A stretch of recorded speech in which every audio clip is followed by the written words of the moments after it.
नमस्कार बच्चों, हाजिर हैं आपके गंगा एकेडमी परिवार में। गंगा एकेडमी यूट्यूब चैनल के माध्यम से हम आपके बीच हाजिर हो चुके हैं। आज के सेशन में हम आपसे आपको रस से संबंधित जो पिछले सेशन में छूट गया था उससे हम आगे आज के सेशन में हम लेकर चलते हैं। आप सब वीडियोज को क्रम वाइज देखिएगा। हम मैथमेटिक्स की सारे प्लेलिस्ट बनके तैयार हो चुकी है। हिंदी की प्लेलिस्ट बनके तैयार हो चुकी है। हर विषय की यहाँ गंगा एकेडमी यूट्यूब चैनल पे प्रत्येक विषय की प्लेलिस्ट आपके बीच बन जाएगी। जो बन गई है इसको आप सब देखते जाइए, शुरू से देखते जाइए, जिससे क्रम वाइज आपकी सारी चीज़ें याद रहे और भूले ना। और वीडियोस को बराबर देखिए, लगातार देखिए, बार बार देखिए।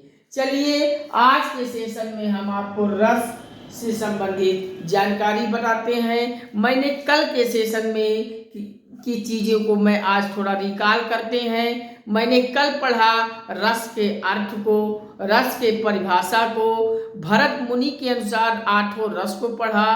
और वैसे जो 11 रस पढ़े जाते हैं उस 8 के बाद मैंने 11 को बता दिया था।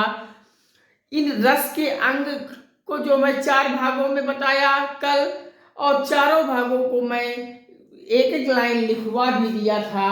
चलिए आज के सेशन में हम जुड़ते हैं आपसे रस के अगले टॉपिक में। हम आज 11 रस को बताएंगे और उन 11 रसों को उनके अस्थाई भाव क्या है हम आज के सेशन में शुरुआत करते हैं। चलिए लिख लीजिए। इधर आप एक साइड में हेडिंग डालेंगे रस और दूसरे तरफ यहाँ अस्थाई भाव हेडिंग डालेंगे। इसका मतलब है कि एक तरफ हम रस 11 रस जो होते हैं उन 11 रसों की चर्चा करेंगे और उन रसों के आगे सबका अस्थाई भाव हम बताएंगे कि इस रस का अस्थाई भाव ये होता है, ये इस रस का अस्थाई भाव ये होता है। हम इस प्रकार से सभी रस के अस्थाई भाव को आप सभी के बीच रखते हैं। चलिए पहला रस आप सब लिखिए, श्रृंगार रस। और कल के सेशन में हम आपको श्रृंगार रस को आपको बताया था कि श्रृंगार रस को रसपति या रसराज भी कहा जाता है। आपसे परीक्षा में पूछ लिया जाता है कि किस रस निम्नलिखित किस रस को रसराज कहा जाता है या रसपति कहा जाता है, तो वहाँ ऑप्शन आप श्रृंगार रस पे टिक करके आगे बढ़ेंगे, आपका सवाल सही हो जाएगा। दूसरा आप लिखिए वीर रस।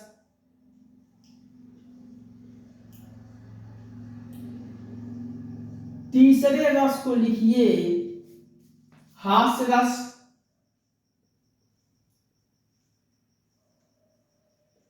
और चौथे रस को लिखिए भयानक रस, करुण रस लिख लीजिए, करुण रस। और 5वां रस पे लिखिए, 5वां आपका अगला है, ये आपका भयानक रस होगा। 5वां भयानक रस। और 6वां लिखिए, 6वां कौन सा रस होता है, बीभत्स रस।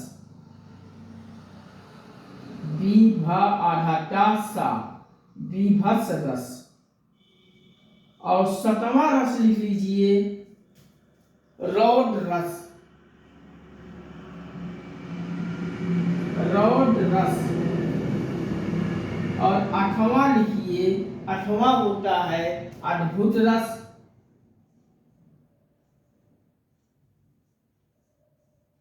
अद्भुत रस। और 9वां लिखिए, आपका 9वां रस होता है शांत रस। शांत रस के बारे में मैं कल आपसे चर्चा किया था कि शांत रस को भरत मुनि जी रस की श्रेणी में नहीं रखते।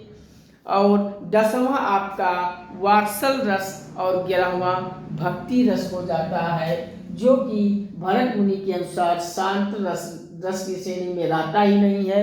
वात्सल और भक्ति को भरत मुनि ने इसी श्रृंगार रस में रख दिया है। 10वां लिखिए वात्सल रस, वात्सल रस। और 11वां लिखिए, 11वां रस होता है भक्ति रस।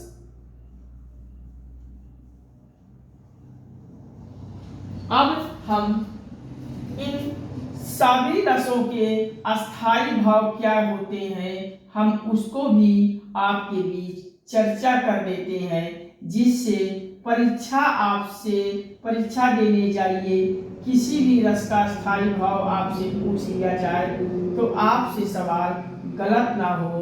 आप इस प्रकार से 11 रस का अस्थायी भाव जान लीजिए। चलिए हम शुरुआत करते हैं श्रृंगार रस के स्थायी भाव को। श्रृंगार रस का स्थायी भाव लिख लिए रति। रति आपका श्रृंगार रस का स्थायी भाव होता है। वीर रस का होता है, लिख लीजिए उत्साह। और हास्य रस का होता है हास्य, ही लिख लीजिए।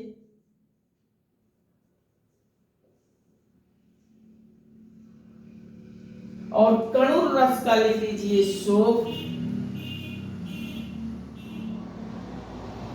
भयानक रस का स्थायी भाव भय, लिख लीजिए भय। भयानक रस का स्थायी भाव भय। बीभत्स रस का लिख लीजिए जुगुस्सा या घृणा। जुगुस्सा या घृणा। रौद्र रस का लिख लीजिए, रौद्र मीन्स होता है क्रोध, और रौद्र रस का स्थायी भाव होता है क्रोध। और अद्भुत रस का स्थायी भाव होता है विस्मय या आश्चर्य। विस्मय या आश्चर्य।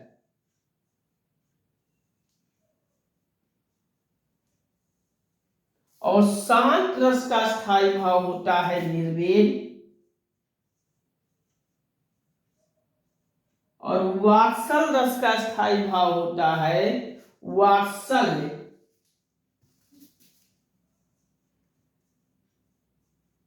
किसके प्रति? माता के प्रति। वात्सल होता है माता के प्रति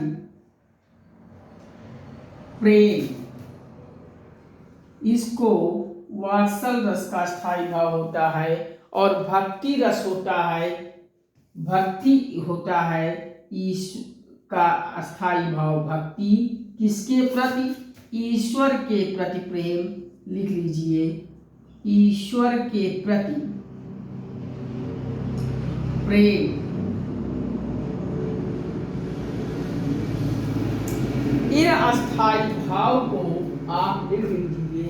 श्रृंगार रस का स्थायी भाव रति, वीर रस का स्थायी भाव उत्साह, हास्य रस का स्थायी भाव हास्य, करुण रस का स्थायी भाव शोक, भयानक रस का स्थायी भाव भय, बीभत्स रस का स्थायी भाव जुगुस्सा या घृणा, रौद्र रस का स्थायी भाव क्रोध, अद्भुत रस का स्थायी भाव विस्मय या आश्चर्य, शांत रस का स्थायी भाव निर्वेद, और वात्सल रस का स्थायी भाव वात्सल। किसके प्रति? माता के प्रति। और भक्ति रस का स्थायी भाव भक्ति, किसके प्रति? ईश्वर के प्रति प्रेम को। प्रेम दो प्रकार का होता है, एक वात्सल माता वाला प्यार, तो माता वाला जो प्रेम होता है उसे वात्सल्य कहते हैं, और जो ईश्वर के प्रति प्रेम होता है उसे भक्ति कहते हैं। इस प्रकार से इन रसों के अस्थाई भाव आप नोट कर लीजिए। कहीं किसी प्रकार की कंफ्यूजन हो तो आप कमेंट बॉक्स में हमें बताएंगे, हम पुनः आप सभी को समझाएंगे। चलिए आप सब इतना लिख लीजिए, हम इरेज करते हैं और अगले पे हम आते हैं विभाव पे।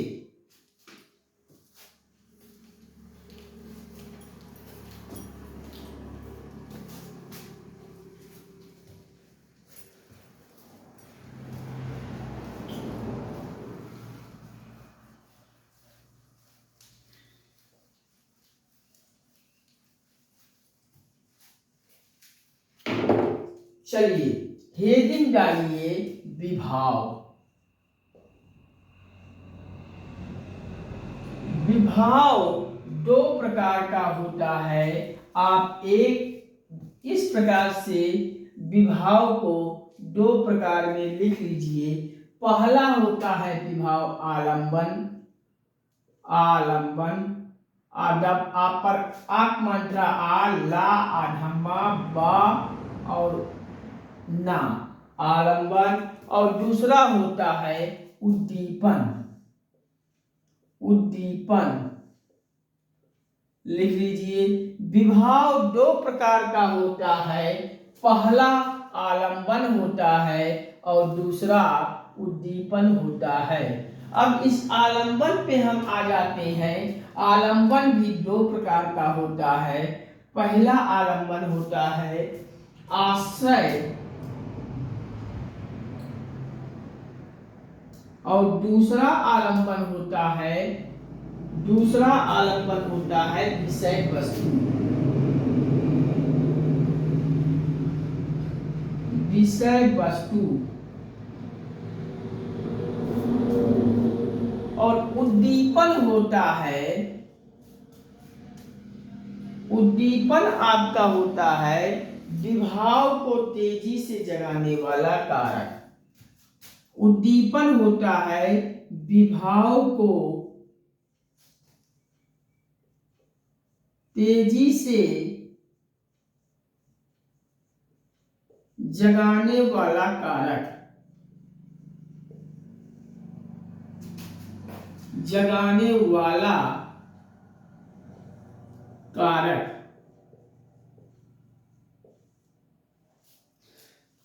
विभाव दो प्रकार का होता है। पहला आलंबन और दूसरा उद्दीपन। आलंबन भी दो प्रकार का होता है। पहला आश्रय दूसरा विषय वस्तु। और उद्दीपन कहते हैं विभाव को ही तेजी से जगाने वाला जो कारक होता है, जिससे विभाव को तेजी से जिससे जगाया जाता है, उसी का कारक होता है उद्दीपन। आप नोट कर लीजिए। जैसे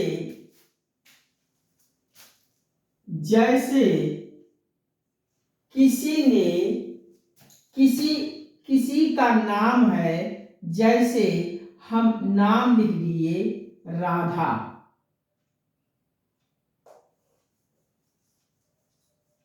नाम में हम लिख दे किसी का, जैसे मीरा लिख दे। मीरा नाम की कोई है और ये विषय वस्तु कोई गाना गाती है। उद्दीपन में विभाव को तेजी से जगाने वाले कारक उद्दीपन में मीरा कोई गाना गाती है। कोई गाना गाती है। मीरा नाम की लड़की कोई गाना ये गाती है और इस गाने का जो विषय वस्तु है, किस थीम पे गा रही है, किस विषय वस्तु पे गा रही है, राधा। राधा के विषय वस्तु पर मीरा गाना गा रही है। यही आपका, जैसे आलंबन में आश्रय आपका कोई जो नेतृत्व कर रहा है, जो गाना गा रहा है, वो मीरा जैसे ये आश्रय हो जाएगी। मीरा जिस विषय वस्तु पे गाना गा रही है या काम कर रही है, वो राधा यहाँ आ गया। और उद्दीपन में जो कर रही है, जिसके करने से विषय वस्तु और आश्रय पर असर पड़ रहा है, उद्दीपन वही गाना आपका जो है, ये मीरा जो गाना गा रही है, ये उद्दीपन हो जाएगा। और जिस विषय वस्तु पे राधा पे विषय वस्तु पे गा रही है तो विषय वस्तु हो जाएगा और ये आश्रय मीरा आपका हो जाएगा।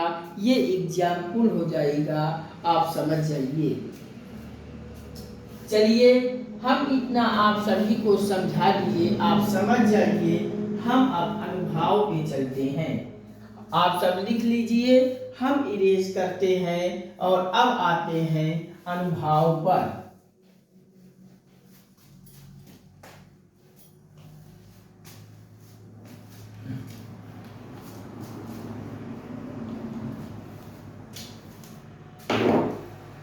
चलिए अनुभाव आप हेडिंग डाल लीजिए, अनुभाव। अनुभाव को हेडिंग डाल लीजिए और अनुभाव में आप सब लिख लीजिए कि अस्थाई भाव के बाद, अस्थाई भाव के बाद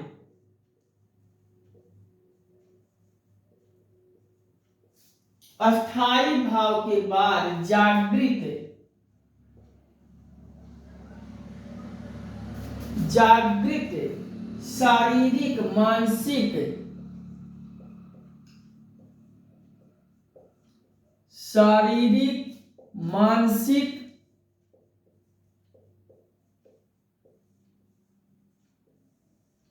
अस्थाई भाव के बाद जागृत शारीरिक मानसिक या अन्य चेष्टाएं या अन्य चेष्टाएं अनुभाव कहलाती हैं, अनुभाव कहलाती हैं।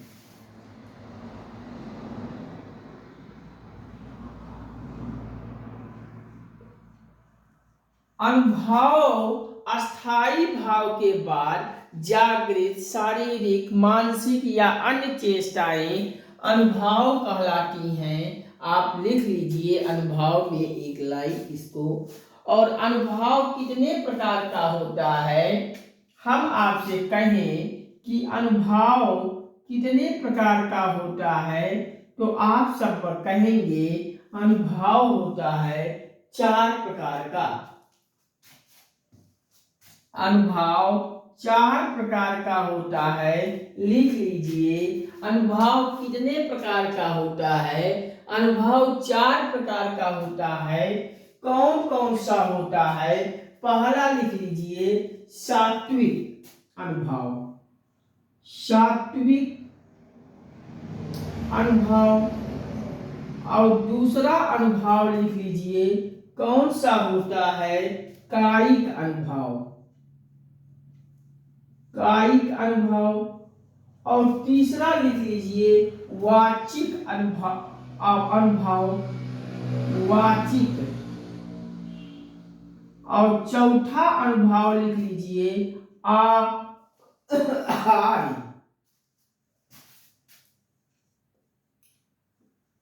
आहार्य अनुभव। इस प्रकार से अनुभव कितने प्रकार का होता है, अनुभव 4 प्रकार का होता है। पहला सात्विक अनुभव, दूसरा कायिक अनुभव, तीसरा वाचिक अनुभव और चौथा ये आहार्य अनुभव होता है। अनुभव इस प्रकार से 4 प्रकार का होता है। सात्विक में आप लिख लीजिए, सात्विक में ये 8 प्रकार के होते हैं। सात्विक अनुभव कितना प्रकार का होता है, सात्विक अनुभव 8 प्रकार के होते हैं। कौन कौन से होते हैं, इन 8 प्रकार की चर्चा हम आइए कर लेते हैं कि सात्विक अनुभव में 8 प्रकार को हम जान लेते हैं। कौन कौन सा होता है आप लिख लीजिए।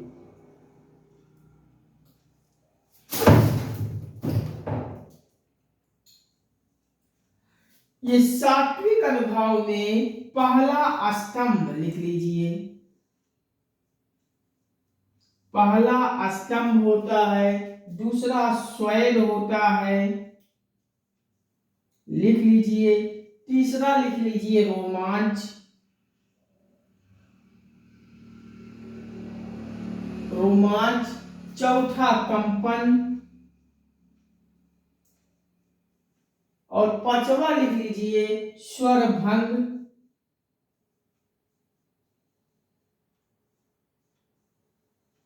छठवां लिख लीजिए रंगहीनता।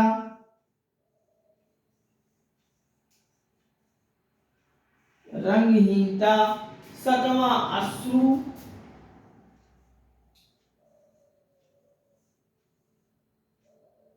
अश्रु। और नौवां लिख लीजिए प्रलय। प्रलय या संज्ञानहीनता।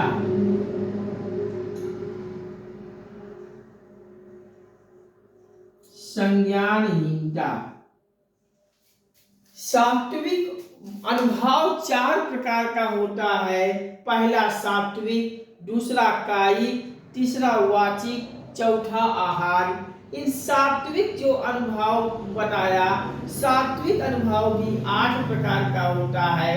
पहला सात्विक अनुभव में अष्टम लिख लीजिए, दूसरा स्वर लिख लीजिए, तीसरा रोमांच लिख लीजिए, चौथा कंपन, पांचवा स्वर भंग, छठवां रंगहीनता, सातवां अश्रु और आठवां प्रलय जिसे संज्ञानहीनता भी कहते हैं। लिख लीजिए आप सब। अब कायिक में हम बता दें कि कायिक किसे कहते हैं। आप कायिक पे भी जान लीजिए। कायिक होता है जानबूझकर। कायिक में हम इधर बता दें कि जानबूझकर,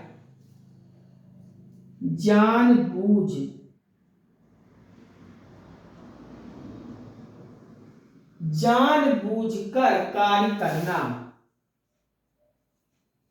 जानबूझकर कार्य करना होता है, कायिक कहलाता है। जानबूझकर जब कोई कार्य किया जाता है तो उसे कायिक कहते हैं। जानबूझकर कार्य करना को कायिक कहते हैं। कायिक कहते हैं।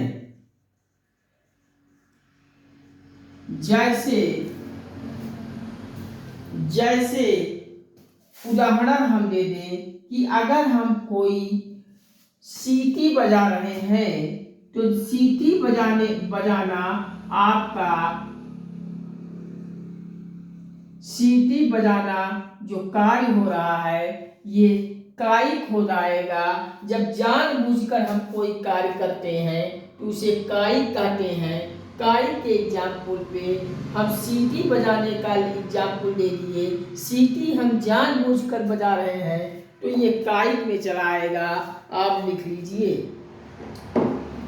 वाचिक में आप लिख लीजिए बोलकर भाव बताना। हम कभी अगर बोलकर भाव बताना, बताया जा रहा है, बोलकर अगर भाव बताया जा रहा है तो वहां वाचिक होगा। और आहार आपका भेष बदल लेना। जब कहीं भेष बदलना,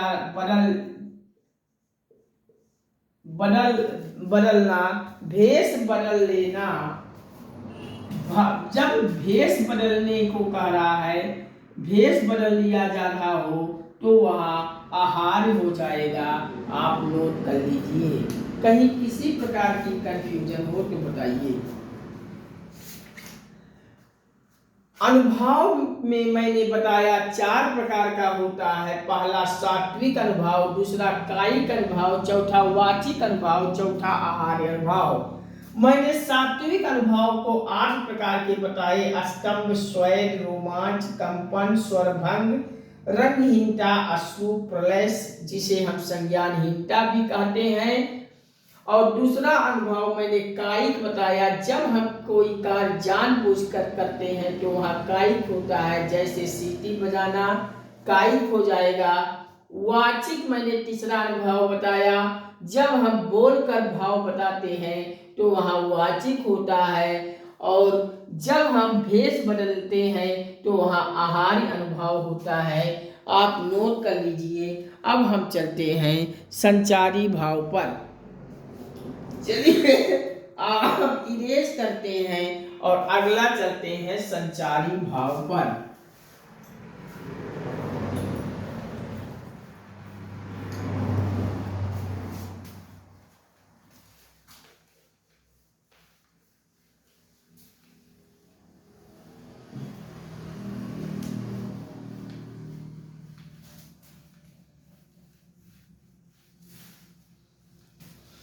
चलिए हेडिंग डालिए आप सब, संचारी भाव। संचारी भाव, संचारी भाव आप सब हेडिंग डाल लीजिए और लिख लीजिए। संचारी भाव में जिन भावों का संचार, जिन भावों का संचार, जिन भावों का संचार मन में, जिन भावों का संचार मन में अल्प समय के लिए होती है, मन में अल्प समय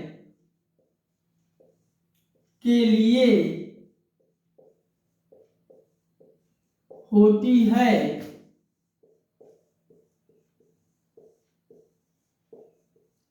संचारी भाव में लिखेंगे जिन भावों का संचार मन में अल्प समय के लिए होती है उसे हम संचारी भाव कहते हैं। उसे ही संचारी भाव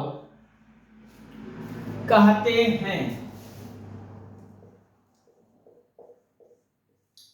संचारी भाव में एक लाइन लिख लीजिए, जिन भावों का संचार अपने मन के में अल्प समय के लिए होती है उसे ही संचारी भाव कहते हैं। आप नोट कर लीजिए और लिख लीजिए अगले लाइन से स्टार बना के, संचारी भावों की संख्या कितनी होती है।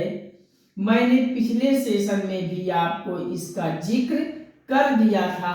आप जरा कमेंट बॉक्स में लिखेंगे कि संचारी भाव की संख्या कितनी होती है। संचारी भाव की संख्या कुल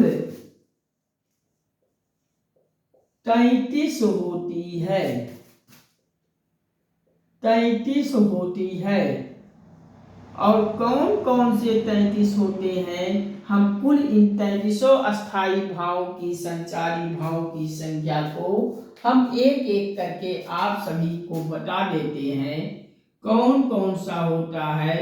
आप इन 33 अस्थाई भाव को आप सब एक नजर देख लीजिए कौन कौन सा होता है, कहीं किसी भी कंफ्यूजन में ना रहें।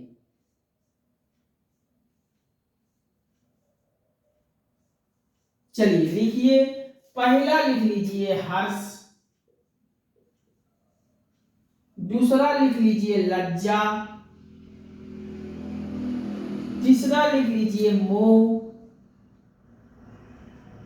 चौथा लिख लीजिए गर्व,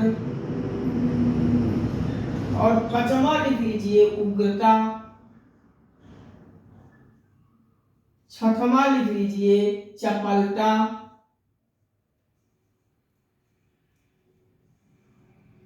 चपलता, चिंता, आठवां लिख लीजिए स्वप्न, नौवां लिख लीजिए शंका, 10वां लिख लीजिए उन्माद,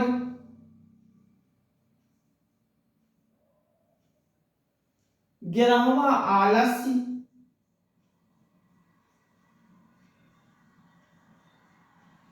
आलस्य, 12वां लिख लीजिए स्मृति,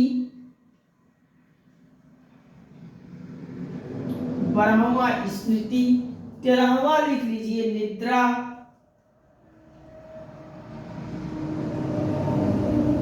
13वां संचारी भाव को निद्रा लिखेंगे, और 14वां लिखेंगे विषाद,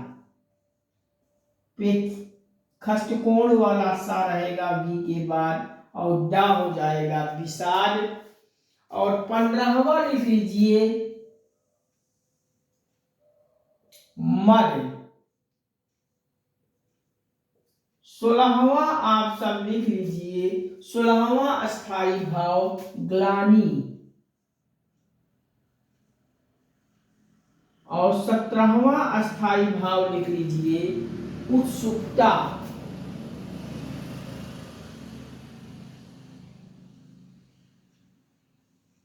और 18वां अस्थाई भाव लिख लीजिए त्रास, ब्रैकेट में से भय लिख लीजिए, और 19वां अस्थाई भाव आप लिख लीजिए हीनता, हीनता, और 20वां अस्थाई भाव लिख लीजिए आप सब, 20वां को लिख लीजिए जड़ता, 21वां आप अस्थाई भाव लिख लीजिए मरण, और 22वां अस्थाई भाव आप सब लिख लीजिए, 22वां लिख लीजिए मूर्छा,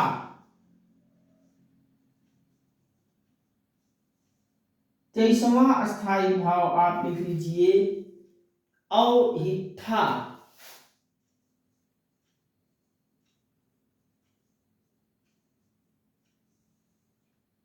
24वां अस्थाई भाव लिख लीजिए रोग,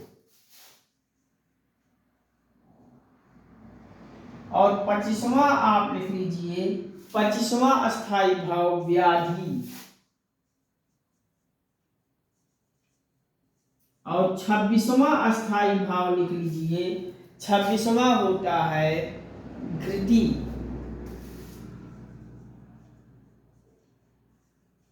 और 27वां अस्थाई भाव आप सब लिख लीजिए 27वां होता है आवेग, आवेग, और 28वां अस्थाई भाव आप लिख लीजिए 28वां होता है वितर्क,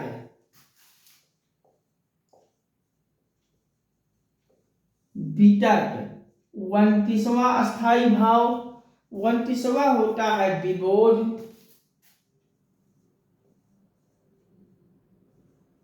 विबोध लिख लीजिए, और 30वां अस्थाई भाव लिख लीजिए, 30वां को लिख लीजिए मति, और 31वां आप सब लिख लीजिए निर्वेद, और 32वां आप सब लिख लीजिए, और 33वां 2 और बचा हुआ है, 32वां लिख लीजिए आसुआ, आसुआ, और 33वां लिख लीजिए श्रम। इस प्रकार से आप इतना अस्थाई भावों की कुल संख्या 33 होती है। इन 33 अस्थाई भावों को आप एक एक करके लिख लीजिए। पहला होता है हर्ष, दूसरा अस्थाई भाव लज्जा, तीसरा मोह, चौथा गर्व, पांचवा उग्रता, छठवां चपलता, सातवां चिंता, आठवां स्वप्न, 9वां शंका, 10वां अस्थाई भाव उन्माद, 11वां अस्थाई भाव आलस्य, 12वां स्मृति, 13वां निद्रा, 14वां विषाद, 15वां मद, 16वां ग्लानि, 17वां उत्सुकता, 18वां त्रास या भय, भय ब्रैकेट में लिखेंगे, 19वां हीनता, 20 जड़ता, 21 मर्डर, 22वां मूर्छा, 23वां अहिंसा, 24वां रोग, 25वां व्याधि, 26वां घृति और 27वां आवेग, 28 वितर्क, 29 विबोध, 30 मति, 31 निर्वेद, 32वां असूया और 33वां श्रम को लिख लीजिए। कहीं किसी प्रकार की कंफ्यूजन हो तो बताइए। चलिए आप सब लिख लीजिए, लिख लिए होंगे आप सब। चलिए आज के सेशन में हम यहीं तक, इसके आगे के सेशन में हम अब रस आपका यहीं पे समाप्त हो गया। अगले सेशन में हम छंद की तरफ बढ़ेंगे और छंद पर फिर चर्चा करेंगे आप सभी से। ये छंद अगले सेशन में पढ़ाएंगे। आप सभी से बस यही गुजारिश करता हूँ, यही विनम्र निवेदन करता हूँ कि आप सब गंगा एकेडमी यूट्यूब चैनल पर आइए, चैनल को सब्सक्राइब कीजिए। सब्सक्राइब के बगल बेल की निशान आज बन जाएगी, उसको ऑल पे सेट कर लीजिए ताकि यहाँ से हम कोई वीडियोस पब्लिश करें सबसे पहले आपके मोबाइल में पहुँचे और आप वीडियोस को देखकर अपनी तैयारी को बेहतर करते हुए परीक्षा देने जाइए, परीक्षा क्रैक कीजिए और क्रैक करते हुए एक नौकरी अचीव कीजिए जिससे आपके परिवार में खुशी मिले। और जब आपके परिवार में खुशी मिलेगी तो खुशी मुझे भी होगी। आप सभी गंगा एकेडमी के वीडियोस को लिंक को इतना कर दीजिए कि वीडियोस और लिंक को अपने सभी दोस्तों को, परिचितों को, संबंधियों को, दोस्त यार को, रिश्तेदारों को शेयर कर दीजिए और उन सभी को भी गंगा एकेडमी पर लाइए, परिवार बनाइए। और आप सभी गंगा एकेडमी के वीडियोस को, लिंक को हर सोशल साइट पे, व्हाट्सएप, फेसबुक, इंस्टाग्राम, ट्विटर आदि सभी सोशल साइटों पर इसके लिंक को, वीडियोस को पोस्ट कर दीजिए ताकि संपूर्ण भारत के हर घर, हर परिवार, हर सदस्य तक पहुंचा दीजिए। और आप सभी से यही विनम्र निवेदन है, यही गुजारिश करता हूं कि गंगा एकेडमी को हर घर, हर परिवार, हर सदस्य तक संपूर्ण भारत में पहुंचा दीजिए और गंगा एकेडमी के परिवार को बड़ा कीजिए। आप सभी इतना करते हुए लाइक, शेयर, कमेंट देते रहिए, देकर हमें आत्मविश्वास, हौसला हमारी बढ़ाते रहिए। हम आप सभी के लिए निरंतर संपूर्ण विषय की पूरा कंप्लीट प्रतियोगी परीक्षा की तैयारी निःशुल्क रूप से हम पूरा गंगा एकेडमी पे कराऊंगा। आप सभी को हर शेष क्लास का PDF भी हम आपको निःशुल्क ही दूंगा। आप सभी हमारे साथ थोड़ा सहयोग इतना करते जाएंगे, हमारा आत्मविश्वास, हौसला बढ़ाते जाएंगे, लाइक, शेयर, कमेंट करते जाएंगे, गंगा एकेडमी परिवार को बड़ा करते जाएंगे, तो हम आप सभी के लिए SSC, bank, railway, TET, CTET, super TET, प्राथमिक शिक्षक भर्ती, जूनियर एडेड भर्ती, पुलिस, SI, लेखपाल, कानूनगो, अधीनस्थ, पेट इत्यादि वनडे एग्जाम की तैयारी तो हम सब शुरुआत कर दिए हैं। आप सभी का आत्मविश्वास और हौसला हमें आप सभी बढ़ाते रहेंगे, मोटिवेटेड करते रहेंगे, तो हम बहुत जल्द आप सभी के लिए IAS, PCS का, संघ लोक सेवा आयोग, राज्य लोक सेवा आयोग का पूरा prelims, mains, interview writing, interview guidance, निबंध राइटिंग, आंसर राइटिंग का पूरा डिटेल क्लास चलाएंगे, निःशुल्क PDF देंगे, TGT, PGT का पूरा हर विषय की पूरा कंप्लीट तैयारी हम कराते हुए पूरा PDF देंगे। हम इंजीनियरिंग फील्ड में आएंगे, वहाँ IIT, ITI, पॉलिटेक्निक, IIT सभी की प्रतियोगी परीक्षाओं की हम तैयारी पूरा कंप्लीट कराएंगे। हम मेडिकल क्षेत्र में नीट की भी प्रतियोगी परीक्षाओं की तैयारी कराएंगे, सब कुछ निःशुल्क रहेगा। आप सभी बस प्यार और सपोर्ट बनाए रखिए गंगा एकेडमी पर, मुझे आत्मविश्वास, हौसला बढ़ाते रहिए, लाइक, शेयर, कमेंट करते रहिए, परिवार की संख्या को बड़ा करते रहिए गंगा एकेडमी को। हम आप सभी इतना करते रहिए।